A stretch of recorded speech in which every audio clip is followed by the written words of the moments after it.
and let us all do we can to build a better future. All right, there's no magic wand. There's no magic silver bullet. Let's talk about it, and let's bring this up. No silver bullet for Ukraine, Washington. No Western weapon system can be a game changer in the conflict with Russia, the U.S. Defense Secretary has admitted. No new Western military capability would be a game changer for Ukraine in the conflict with Russia, said U.S. Defense Secretary Lloyd Austin as he was in Kiev on Monday, as he announced the latest batch of weapons aid to from Washington. Hey, they're still getting weapons. Your tax dollars hard at work, my lovelies. The Pentagon chief was asked during a press conference whether F-16 fighter jets, which the Ukrainian government eagerly expects to join its fleet, would significantly affect the conflict. The answer is no. Kiev and some of its supporters have previously talked up supplies of new Western weapons as potentially turning the tide in Ukraine's favor. You've heard us say a number of times that there is no silver bullet in a conflict like this. Whether it's F-16, whether it's a high mobile artillery rocket system, whether it's something else, it's the way that you go about utilizing those capabilities and integrating it, synchronizing the capabilities to produce the right effects on the battlefield, which means they can't do jack. Austin announced a new package of military assistance worth around $100 million during his visit. It includes more of the HIMARS system, an unspecified number of additional missiles and artillery shells. Goodness gracious quotation. Mark Milley, a then chairman of the Joint Chiefs of Staff, used the same expression in April when discussing the supply of M1A1 Abrams main battle tanks to Ukraine, suggesting they would make a difference, but would not be a silver bullet. The same month, then British Defense Secretary Ben Wallace similarly cautioned that there would be no single magic wand moment that would lead to a Russian collapse. What does that mean, folks, for everyone watching? All that propaganda from 2020 up until now was just crap. So many people lost their lives for no reason whatsoever. Billions of dollars wasted. Think about what those billions of dollars could have done for us here in America, for our schools, for our infrastructure, for our society as a whole. Maybe people wouldn't be so depressed and angry. Maybe people wouldn't be scared and frightened. At the time, Ukraine was preparing to launch its summer counteroffensive, which, again, I don't want to sound like a armchair general, but you don't really promote when you're going to do a counteroffensive. You don't tell people when it's going to happen. You don't really say out loud like, hey, I'm going to jump this guy on this date, at this time, at this location. No, it's always a surprise.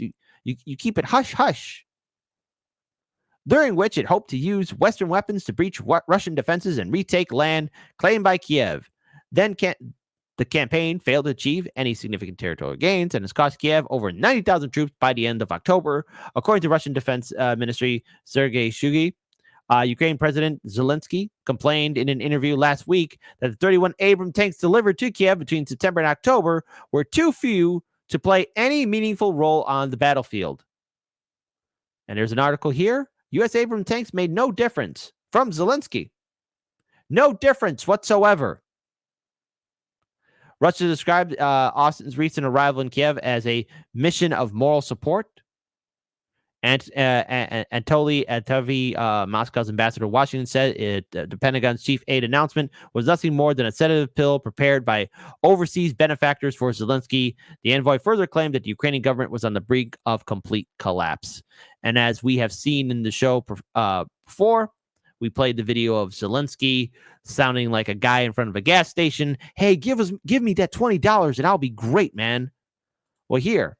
Morning blow. Look at this. You're seeing all the DC media warmongers who insisted Ukraine will win, that the U.S. NATO must arm Ukraine until all Russian troops are out. Now turn around and pretend they never said that as they switch to the new Biden message. We achieved much. Time to end. So let's go ahead and play this video. Don't worry, folks. It's morning blow, so brace yourselves. NATO's done an extraordinary job. How much longer do we continue pushing? I think what many people in the Pentagon would think is the unrealistic goal of Ukraine driving every last Russian out of their country. You know what that means? This war is getting boring. We're not getting the clicks or views as much as we used to. We're tired. This war isn't as shiny as it used to be. It's been played out now. So they want to wrap it up. It's over. It's no longer interesting.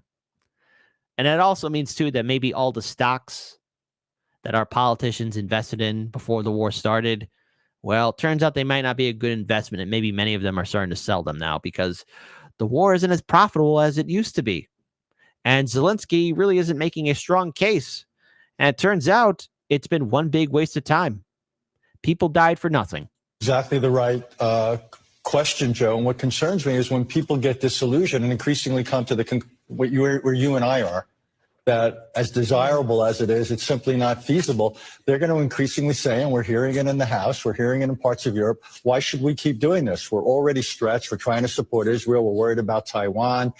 And even if we give everything we need to give or want to give to Ukraine, it still won't lead to success. What I argue, therefore, is the United States needs to have some very direct conversations with Ukraine, with President Zelensky, talk about reducing their emphasis on liberating land, increasingly put all their emphasis on holding on to what they've got. In the long run, diplomatically through sanctions, yes, we can try to see the rest of their territory return. But for right now, let's have 80% of this country safe, 80% of this country rebuilt. I would actually propose a ceasefire as an interim arrangement to expose the Russians for what they are so we can rebuild support for Ukraine in this country. But we've had 2 fighting seasons. The idea that 1 or 2 or 3 more years of this is going to result in success, I simply don't see it. Russia's on a war footing. They have access also to arms. Did you hear that? They don't see it happening. In 2020, the media was promoting this as the final goal, that they can get Russia out of those territories, and that's that. All of this really could have been avoided. But yet, hey, you had people who were saber rattling. You had people who had Trump derangement syndrome. You had people who were still shell-shocked from Russiagate and all the propaganda and conspiracy around it. And because they let their blind hatred get the better of them, the American people, especially in the liberal brunch crowd, went all on in for total war. Billions of dollars wasted that we will never, ever get back. Are you not angry? So when you ask yourself, why are things tough right now? And then you see how Ukraine is getting billions of dollars in aid and how there's still ongoing corruption and how the media before the war happened used to cover how Ukraine was a corrupt government, how there was a situation with the Azov battalion, how there was a lot of very interesting shenanigans involving our old politicians, and especially in regards to their financial ties in Ukraine, most notably the Biden family. Then, yeah, people are rightfully so a little furious with how the whole situation is playing out. So ask yourselves this, folks. What would that $1 billion done for you and your community, or to America as a whole? All that money gone forever. I just think, anytime in foreign policy, anytime in life, there's a big gap between what you're trying to do and your ability to do it. You've either got to increase your means or lower your goals. And I think here the only realistic option as a tactical measure is to lower our goals. Well, lower expectations, folks. Caddy, the situation is often fluid, has been fluid in Ukraine for quite some time. But we're at a new stage, just like we talked about after October 7th. That war was going to go in stages. The Ukrainian war has gone in stages, and now Russia is dug in defensively. They're not having generals run up to the line so snipers can take them out. They're not exposing themselves to aerial bombardment. They are dug in a defensive posture, and that has made all the difference in how quickly or how slowly those lines are moving. Yeah, the Russians had. And let's also pull this up here too, because I think it's important that we just see this firsthand. These are the troops in Ukraine. These are the troops that are there, and honestly, do any one of them look happy to be there?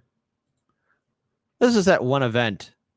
They all just look miserable, tired, depressed, angry.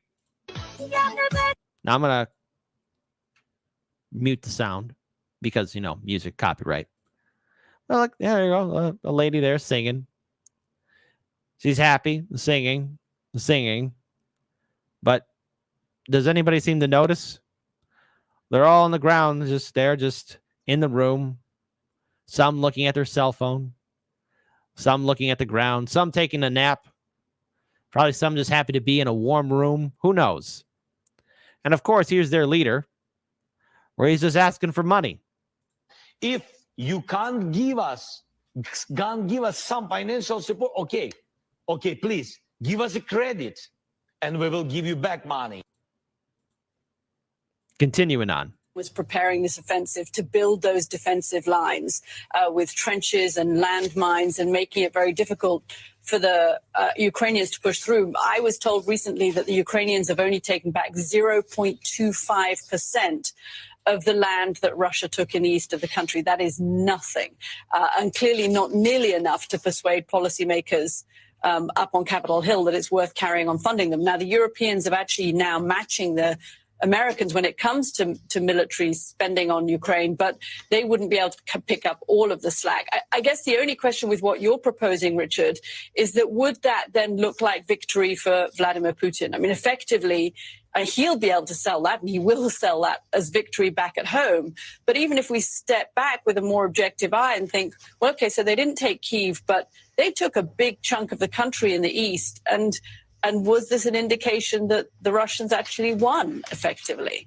I don't think so. Look where Russia started. They wanted to basically eliminate Ukraine as a sovereign, independent. There's a lot to take away, especially looking at the battle map. No matter what, all this should have been avoided. You had the United States instigating this conflict. You had many people who are pro-war, war profiteers, who wanted to see this war take place. Yes, we are ruled over by sociopaths who want ongoing forever war. This conflict in Ukraine is madness and insanity. All that billions of dollars upon billions of dollars upon billions of dollars could have been used for something far more productive. An era of great projects, as my colleague Daniel Lupker would say. An era of great projects. Wouldn't that be a lovely sight to see? I think it would be lovely. It'd be wonderful. But sadly, we're ruled over by politicians who are not mentally all there, who fail to see the bigger picture. This war was a waste. It could have been avoided. It should have been avoided. And they chose the pathway of absolute madness and destruction. And any kind of territory that was regained by Ukraine has not made a significant impact because overall, the main goal of the summer offense was to get Crimea. That didn't happen. And as we are entering into the winter months, we're still in November, there's still December, January, and February. Nothing's going to change anytime soon. And I do hope there is peace talks, but no matter what weapon system you have, if it's not being implemented properly, and of course, if you have lost 90,000 troops, that's going to severely impact morale. We're ruled over by politicians who are okay with sacrificing others. I don't know what the future holds for this conflict in Ukraine, but get ready to see further desperation taking place, and also how now the media is going to be turning its narrative around, especially when it comes down to talking about the war in Ukraine. Because remember, it wasn't too long ago where he was deemed man of the year. Now he is a man all by himself. This has been madness and insanity, and all of this should have been stopped way before the first tank crossed the border.